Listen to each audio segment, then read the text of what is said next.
Welcome, everyone, to another episode of Coping with Collapse on this Islands of Sanity podcast. I'm your host, Carolyn Baker.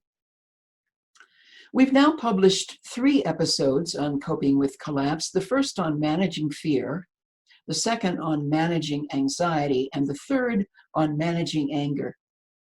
Today, I want to begin a 2-part series on developing the skill of grieving in collapse. It may sound odd to you to think about the skill of grieving. How can grieving be a skill that we should develop? Isn't grieving something we should avoid or get beyond as quickly as possible? There's so much to do and to adapt to in collapse, so how can we afford to get distracted by grieving? All of those questions come from the distortions our culture has about grieving. So let's begin to unpack these distortions and get into what grieving really is and why we should develop the skill of grieving. First, let's look at what conscious grieving is and what it isn't. Conscious grieving is allowing the sorrow we feel in the face of loss to be acknowledged and felt. Let's be very honest here. As we hunker down in our homes and practice social distancing, we're facing countless losses. Many of us have lost friends or loved ones to the virus itself. Millions of people have lost jobs. All of us have lost face-to-face contact with people that we see in person all the time, but can't see in person right now. We're losing enormous parts of our economy that are going to bring staggering losses to us and millions of other people. We're losing a way of life that, for all its negative aspects, has become familiar to us and that we've come to rely on. No matter how much we criticize that way of life, part of us is grieving losing it. Whenever we experience loss, grief is present, whether we are aware of it or not. Grief and loss cannot be separated. They travel together. Secondly, we need to update our incorrect and outdated misconceptions about grief. Our culture is terrified of grieving and sees no use for it. Whereas indigenous cultures are very familiar with grieving and celebrate it. In the West African Dagara tribe, people have a grief ritual followed by celebration almost every week, if not more frequently, because that tribe believes that grieving is necessary for survival and for the healthy functioning of the tribe. In fact, the Dagara people believe that if people do not discharge their grief together regularly, they become toxic to the community. For them, regular grief rituals are like taking out the trash of their culture.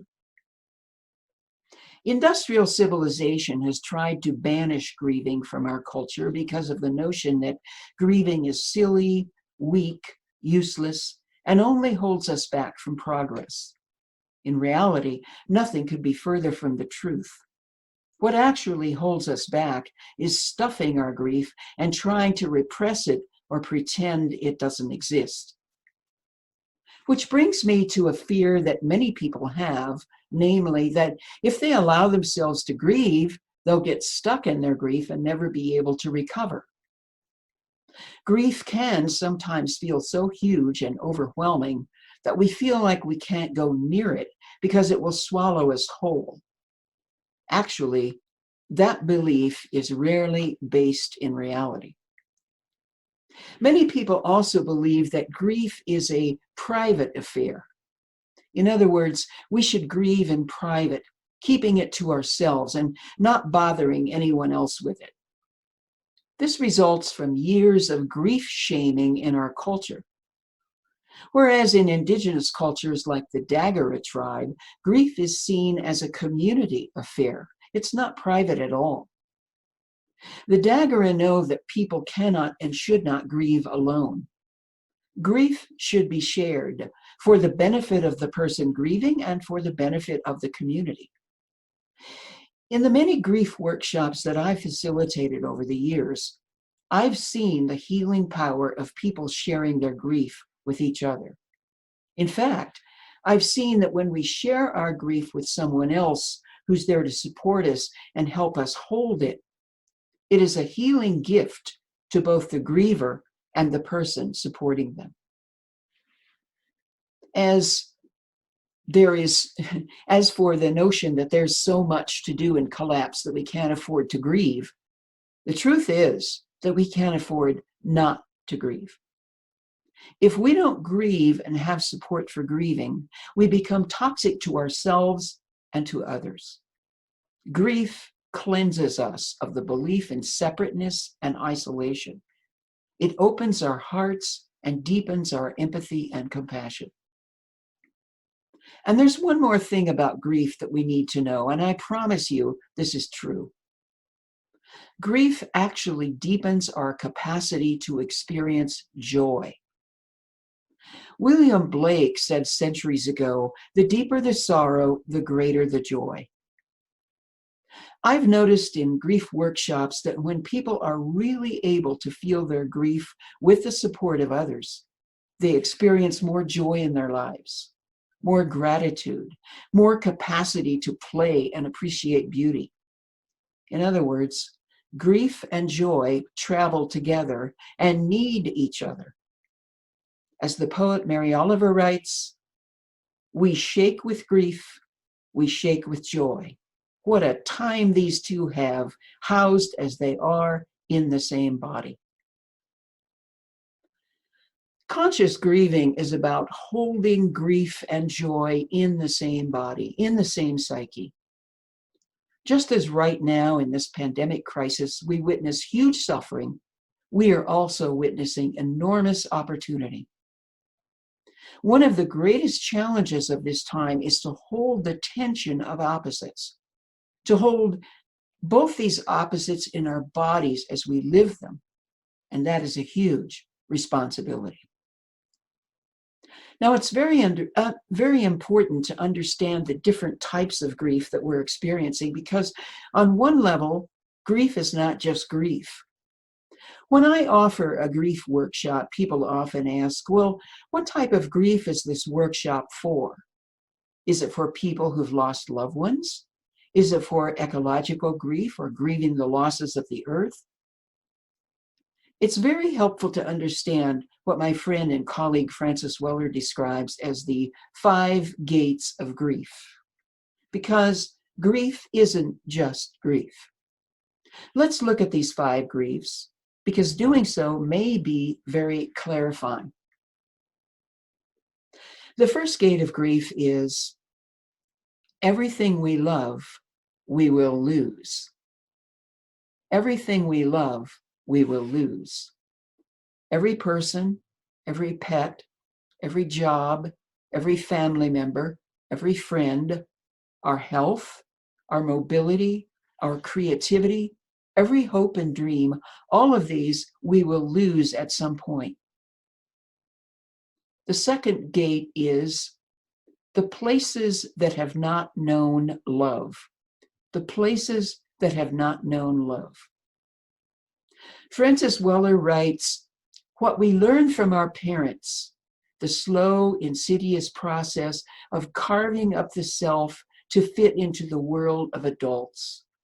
We become convinced that our joy, sadness, needs, sensuality, and so on are the cause of our unacceptability, that these pieces of who we are in fact shameful. These places in ourselves that we have rejected because others have told us they're not acceptable.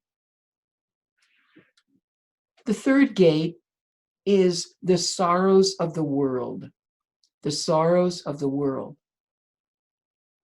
This dying planet, the innocent victims of war, the children in cages at the US border, the homeless on the streets, the lonely and forgotten in nursing homes, those who've been sexually abused, and those who've become trafficked and enslaved in the pedophile industry. Whether we're consciously aware of this suffering on a daily basis or not, it's wearing on us. For as Leonard Cohen writes in his wonderful song, everybody knows.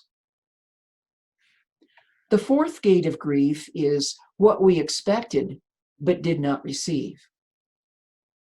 Again, Francis Weller writes, there is another gate to grief, one difficult to identify, yet it is very present in each of our lives. This threshold into sorrow calls forward the things that we may not even realize we have lost. He says, I've written elsewhere about the expectations coded in our physical and psychic lives. When we are born, and as we pass through childhood, adolescence, and the stages of adulthood, we are designed to anticipate a certain quality of welcome, engagement, touch, and reflection.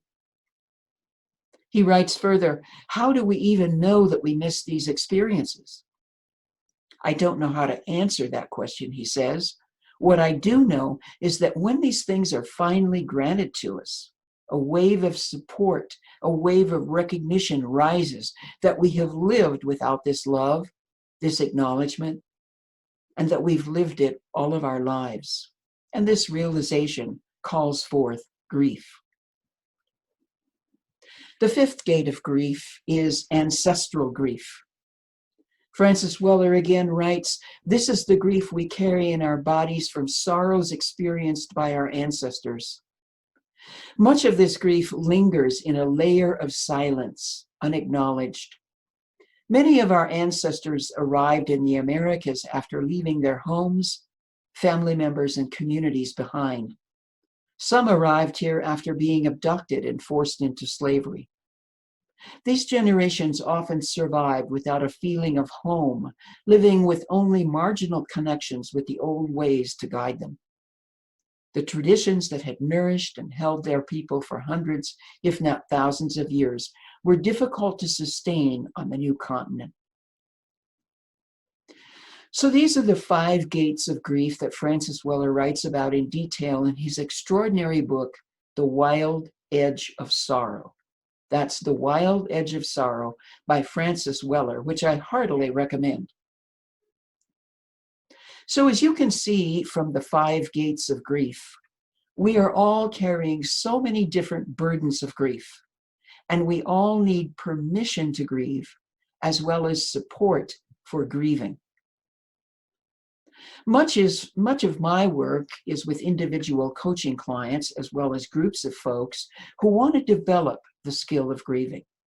If you'd like to find out more about this, you can email me at carolyn@carolynbaker.net.